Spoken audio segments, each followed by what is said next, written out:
Hello my friend. तो मेरे friends आप लोग अच्छे होंगे, मैं ऐसे आशा आशा करता हूँ। और मैं पॉडकास्ट के इस सीरीज में आपको हिंदी में कोशिश करूँगा ज़्यादा से ज़्यादा इंफॉर्मेशन देने की। तो यहाँ पे हम आज शुरू कर रहे हैं विलियम शेक्सपियर का हैमलेट। और मैं इस कहानी को हर एक एक्ट 1 2 3 4 5 और उसमें जितने सीन बाय सीन है उसको हिंदी में आपको बताऊंगा, ताकि आपको कहानी इजी तरीके से आसानी से समझ में आ जाए। हालांकि मैं उतना अच्छा हिंदी आ, में आपको ये पॉडकास्ट दे पाऊंगा कि नहीं, ये डिपेंड करता है आपके फीडबैक पे। लेकिन मैं अपनी कोशिश जरूर करूंगा, और आपको जो कमी लगता है वो आप कमेंट बॉक्स में जरूर लिखें, ताकि मैं उन कमेंट पे ध्यान दे करके और फिर मैं उसको और इम्प्रूव करने की कोशिश करूंगा आगे के आने वाले पॉडकास्ट में। तो चलिए, और हम स्टार्ट करते हैं। और ये पहला एक्ट है और सीन 1 है। ठीक, तो इसमें क्या है? एल्सिनोर के किले की प्राचीर पर मध्य रात्रि के समय हैमलेट का जो मित्र है होरेशिया ने दो अफसरों, जिसका नाम है मार्सेल्स और वर्नाडो, को बुलाया। देखिए, मैं फिर से इस लाइन को रिपीट करता हूं, अब ध्यान से सुनिएगा। एल्सिनोर के किले की प्राचीर पर, है ना? तो इस किले के प्राचीर पर हैमलेट का जो मित्र है, उस हैमलेट का मित्र का क्या नाम है? होरेशिया। ठीक है, होरेशिया उसके मित्र का नाम है।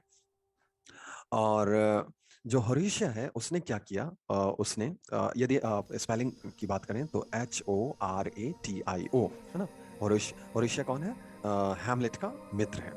उसने दो अफसरों को बुलाया, और दो अफसर, उन दो अफसरों का क्या क्या नाम है? एक का मार्सेल्स है, एक का है वर्नाडो, ताकि उनकी प्रेत प्रेत यानी कि भूत, है ना, के प्रकट होने की कहानी का सच्चाई के बारे में पता चले। तो जब बर्नार्डो को पिछली रात की घटना का विवरण सुना रहा था, यानी कि बर्नार्डो ने जब जब बताना शुरू किया कि भाई हमने पिछली रात को भूत देखा है, या फिर प्रेत शब्द का यूज कर लें यहाँ पे, तो तभी उसी टाइम फिर से प्रेत आ गया। अब संदेह की कोई गुंजाइश ही नहीं थी कि भाई उसके बारे में, जो प्रेत के बारे में बता रहा था, वो तभी प्रेत आ गया। वह पूरी कवच पहने हुए स्वर्गीय एक राजा के समान लग रहा था। कौन? प्रेत। तीनों व्यक्तियों ने उसके ऊपर हमला कर दिया। अब जब हमला किया तो कभी प्रेत इधर प्रकट हो जाए, कभी उधर प्रकट हो जाए। अब बेचारे बिल्कुल परेशान तीनों। अब क्या हुआ, इस बात को से घबरा करके अब तीनों सवेरे होने का इंतजार करने लगे, ताकि हैमलेट के पास जाएंगे और इस घटना के बारे में अब बता देंगे। क्योंकि होरेशिया और हैमलेट का मित्र है, तो वो अपने फ्रेंड को बताना चाहेगा इस चीज के बारे में। अब अब यहाँ तो सीन 1 खत्म हो गया आपका। अब देखते हैं सीन 2 में क्या दिया हुआ है। इसमें एक्ट 1 में टोटल आपके 5 सीन हैं, और इस तरह से आपके टोटल एक्ट जो हैं, वो मैंने आपको पहले ही स्टार्टिंग में बताया था कि हम टोटल पांचों एक्ट को कवर करेंगे। उसमें जितने भी सीन होंगे तो मैं सीन बाय सीन आपको पढ़ के बताते जा रहा हूँ कहानी। चलिए, सेकंड सीन देखते हैं। डेनिस, यानी कि डेनमार्क, है ना, का राजदरबार लगा हुआ है। और बताइए, तो वहां पे जो राजा है, यदि आपने स्टोरी पढ़ा होगा तो उस राजा का नाम क्या है? क्लॉडियस, किंग ऑफ डेनमार्क, है ना? तो किंग ऑफ डेनमार्क कौन है? क्लॉडियस। तो वहां पे क्लॉडियस अपना पहला दरबार लगाता है। अब आप कहेंगे कि पहला दरबार क्यों लगाता है? क्योंकि इससे पहले एक्चुअली आप कहानी आगे आपको पता चलेगा कि हैमलेट के फादर थे, जो वो राजा हुआ करते थे। अब क्लॉडियस बन गया। अब क्लॉडियस कौन है हैमलेट का, ये आपने पहले पढ़ा हुआ है तो आपको पता होगा। लेकिन अब इनके बीच का रिलेशन क्या है, अब धीरे धीरे आपको कहानी में बताता जाऊंगा, ध्यान से सुनिएगा। तो डेनमार्क का जो दरबार है उसमें क्लॉडियस अपना पहला राज दरबार लगाता है। पार्षदों का नेता जो है ना, नेता लॉर्ड चैम्बरलेन पॉलिनियस है ना? तो यहाँ पे एक और कैरेक्टर आ गया है। ठीक, कौन? पॉलिनियस, POLONIUS, पॉलिनियस। कौन है? Lord Chamberlain. तो क्लॉडियस देश की जो प्रमुख समस्याएं हैं, यानी डेनमार्क की जो प्रमुख समस्याएं हैं, उनका समीक्षा करता है। तब वह हैमलेट की ओर ध्यान देता है और बिल्कुल ही कूटनीतिक तरीके से व्यवहार करता है, और झूठा मूठा उसके प्रति क्या करता है? स्नेह प्रदर्शित करता है। लेकिन हैमलेट गुस्सा है उससे। किससे? क्लॉडियस से। और रानी हैमलेट जो है, यानी कि हैमलेट की मदर, ठीक है, जिन्होंने किससे अब शादी कर लिया है? क्लॉडियस से शादी कर लिया। क्यों शादी कर लिया, ये आगे आपको कहानी में पता चलेगा। ठीक, तो रानी हेमलेट जो उनकी माता हैं, यानी कि हैमलेट की मदर हैं, और उन्होंने शादी किससे कर लिया है? अब क्लॉडियस से कर लिया है। उससे अनुरोध करती है कि भाई जो यानी हैमलेट के पिताजी हैं, जो उनकी मृत्यु हो गई है, तो भाई उसको भूल जाएं। और अब उन्होंने शादी किससे कर लिया है? क्लॉडियस से कर लिया है। ठीक। और अपने फादर को भूलें, और पिता क्योंकि एक दिन तो सब सब लोग मर जाते हैं, तो इस तरह से उसकी माता कहती है अपने बेटे को। लेकिन हैमलेट बहुत ही गुस्से में है, उसका व्यवहार बहुत ही गुस्से वाला है। तो राजा रानी उसे शांत करते हैं और कहते हैं कि भाई अब तुम विश्वविद्यालय वापस ना जाओ, ठीक है, आप यूनिवर्सिटी ना जाओ और यहीं पे रहो। हेमलेट अनमना होकर, मतलब कि उसको मन तो नहीं है, बट उसको स्वीकार करना पड़ता है ऐसा। ठीक। उधर जो हमने सीन 1 में पढ़ा था, होरोशियो, है ना, और दो ऑफिसर्स जो थे, बर्नार्डो और मार्सेल्स, है ना, हेमलेट से मिलने के लिए आ जाते हैं।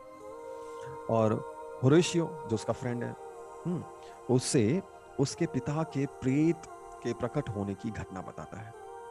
और तो हेमलेट बेचैन हो जाता है। होरेशियो बताता है कि भाई आपके जो फादर हैं उनका प्रेत घूम रहा है इस महल में, और ये घटना हुई। तो अब हेमलेट इस बात से बेचैन है। तो इस घटना का विवरण बताया जाता है, और प्रेत को अपनी आंखों से देखना चाहता है कौन? अब हेमलेट। वह अपने मित्रों से कहता है कि उसे उस रात प्रेत दिखाएं, और शपथ दिलाता है ना, कहता है कि भाई प्रॉमिस करो कि इस बात का जिक्र आप किसी के साथ नहीं करोगे, है ना, किसी को नहीं बताओगे कि मेरे फादर का आपको प्रेत दिखा है। और वो कंफर्म खुद भी देखना चाहता है अब। तो यहां तक आपका सीन 2 खत्म हो गया। अब देखते हैं सीन 3। इस दृश्य में, अब सीन 3 में क्या दिखता है यहाँ पे? इस दृश्य में हैमलेट का ओफिलिया से संबंध उजागर होता है। अब ओफिलिया कौन है ना? तो ओफिलिया, मैं आपको बताऊं, यहाँ पे ओफिलिया का, चलिए यहाँ पे हम देखते हैं। ओफिलिया जो है, डॉटर है पोलोनियस की। पोलोनियस, अभी हमने देखा था पोलोनियस कौन है। पोलोनियस राजदरबार में बैठा हुआ था, है ना, लॉर्ड चैम्बरलिन। और उसकी बेटी का नाम है ओफिलिया। ठीक है, ओफिलिया। जब ओफिलिया का पिता, ओफिलिया का पिता यानी कि पोलोनियस, और ओफिलिया का भाई का नाम है लेटिस, उसे हैमलेट के प्रणय निवेदन से सावधान रहने को कहते हैं। प्रणय निवेदन यानी कि प्यार, है ना, क्योंकि जो हैमलेट है वो ओफिलिया से प्यार करता है।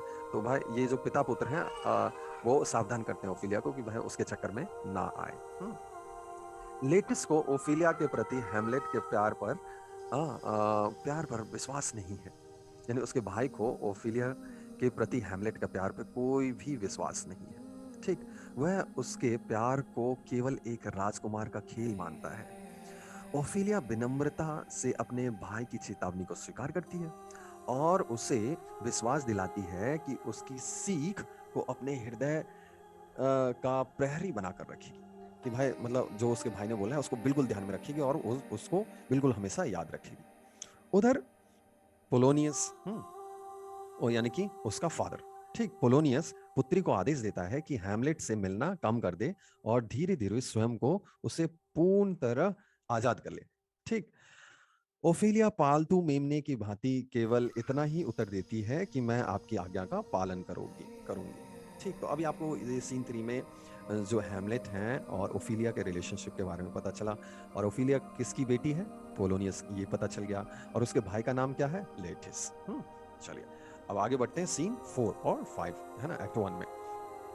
तो सीन 4 में क्या आता है? मध्य रात्रि का समय निकट है। किले के भीतर से आनंद प्रमोद की आवाज आ रही है। ये एंजॉयमेंट चल रहा है, नया नया राजा बना है। हैमलेट और उसके मित्र किले के फाटक पर पहुंचते हैं। हैमलेट अपने पिता के प्रेत के प्रकट होने का इंतजार कर रहा है। अचानक तभी प्रेत प्रकट होता है। इस दृश्य से हैमलेट को ऐसा भीषण आघात पहुंचता है कि वह प्रेतों में विश्वास करता हुआ प्रतीत होता है, किंतु वो शीघ्र ही खुद को संभालने की कोशिश करता है और बोलता है। ओके, और क्या बोलता है देखते हैं। प्रेत हैमलेट को अपने पीछे पीछे आने का इशारा करता है। हम्म, तो वह एक स्नेही पुत्र की पितृभक्ति से प्रेरित होकर उसकी तरफ बढ़ता है। होरेशियो जो उसका फ्रेंड है, मार्सिल जो ऑफिसर है, हैमलेट को रोकने की कोशिश करते हैं कि भाई वो तुम्हें बुला रहा है, वो प्रेत खतरनाक भी हो सकता है, लेकिन तुम क्यों जा रहे हो? लेकिन वह उनकी आकांक्षाओं या और चेतावनियों पर कोई ध्यान नहीं दे रहा है। कि भाई वो बोल रहे हैं कि भाई ये कोई भी हो सकता है, तुम क्यों जा रहे हो, लेकिन ध्यान नहीं देता है। जब वे उसे जबरदस्ती रोकने लगते हैं तो वह धमकी देता है कि जो उसे रोकेगा उसको वह प्रेत बना देगा, यानी उसको मार डालेगा। भाई मुझे जाने दो, मेरा पिता का क्या है, प्रेत है, और वो मुझे अपने बेटे के जैसे बुला रहा है। तो जो सीन है वो सीन 4 का मैंने आपको समरी बताया। अब देखते हैं सीन 5। हैमलेट अपने पिता के प्रेत के साथ एक एकांत जगह में चला जाता है। प्रेत अब बोलना शुरू करता है। वह उस अपराध का रहस्य प्रकट करता है जिसका वह शिकार हुआ है ना? शिकार हो गया है किसका? यानी कि यानी कि जो उसके फादर का मृत्यु कैसे हुआ है, यानी हैमलेट के फादर का ये प्रेत है ना? तो उसके फादर का मृत्यु क्या हुआ है उसके बारे में, यानी अब प्रेत बता रहा है, यानी कि उसका पिता प्रेत के रूप में बता रहे हैं। और उसमें बदले की तीव्र बदले की तीव्र भावना भर उठती है। प्रेत अपनी हत्या का जो विवरण बताता है उससे उसकी उसके अंदर बिल्कुल आग जल जाती है कि मुझे बदला लेना है। प्रेत ने बताया कि वह हमेशा तीसरे पहर में बाग में सोया करता था। दोपहर में एक दिन जब वह सोया हुआ था, तब उसके विश्वासघाती भाई क्लॉडियस, जो अब राजा बन चुका है, अब आपको पता चल गया होगा कि क्लॉडियस कौन है, चुपके से आकर एक जहरीली बूटी का रस है ना उसके खानों में डाल देता है। जहर ने तुरंत उसके रक्त पर प्रभाव किया और तत्काल उसका मृत्यु हो जाता है। बाद में यह जहर ओके सांप के काटने का होने का ऐसा अफवाह फैलाया जाता है। और फिर क्लॉडियस ने अति पवित्रता प्रतीत होने वाली रानी को विवाह के लिए राजी कर लिया, यानी कि हैमलेट की मदर को शादी के लिए। इतना कहकर प्रीत गायब हो जाता है। होरोशियो और मार्सेल्स हैमलेट को ढूंढकर उससे पूछते हैं कि प्रेत से उसकी क्या बातचीत हुई, प्रेत ने क्या रहस्य प्रकट किया। यह बताने के बजाय हैमलेट उन मित्रों को शपथ दिलाता है कि इस घटना के बारे में वो किसी को ना बताए। और यहाँ पे आपका सीन 5 खत्म हो जाता है। Thank you so much. और आपने एक्ट 1 सुना, अब मैं आपको नेक्स्ट एक्ट 2 सुनाऊंगा नेक्स्ट रिकॉर्डिंग में।